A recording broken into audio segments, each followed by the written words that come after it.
I'm not sure if many of you all know, but the third largest Hindu majority country, Hindu population country in the whole of the world after India, Nepal is Bangladesh with 1 crore 70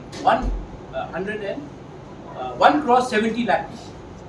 Now it may be very less for Bangladesh, but where Mizoram the population is 12 lakhs, Meghalaya is 24 lakhs, Tripura population is 15 lakhs.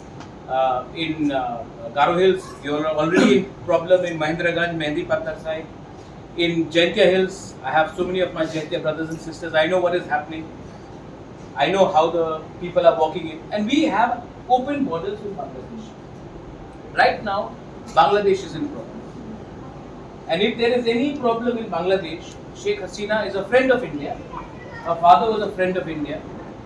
But if she is gone and she is not any younger, she is 78, there is an undercurrent of Jamaat-e-Islami happening in Bangladesh. And if Jamaat-e-Islami comes to power in Bangladesh, the first people who will be targeted, Chakma Babu will say so, will be the non-Muslim population in Bangladesh. They will start coming because there will be atrocities, the lands will be, Bangladesh has a land problem, and they will start coming to the border.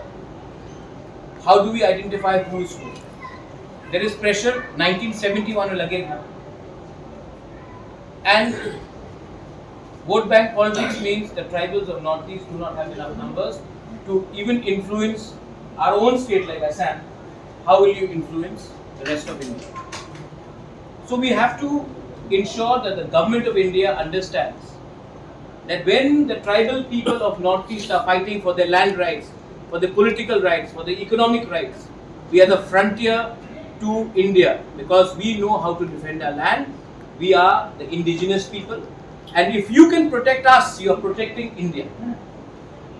So the politicians may not understand that, but the bureaucrats, the IB has a huge role to play in the strategic matters of Northeast, whether it is China, whether it is Myanmar or Bangladesh. So we have to convince the IB, the bureaucrats, the officials in the Home Ministry that if you do not empower the indigenous people of Northeast, you are creating a problem for future, which is an internal security problem to the whole of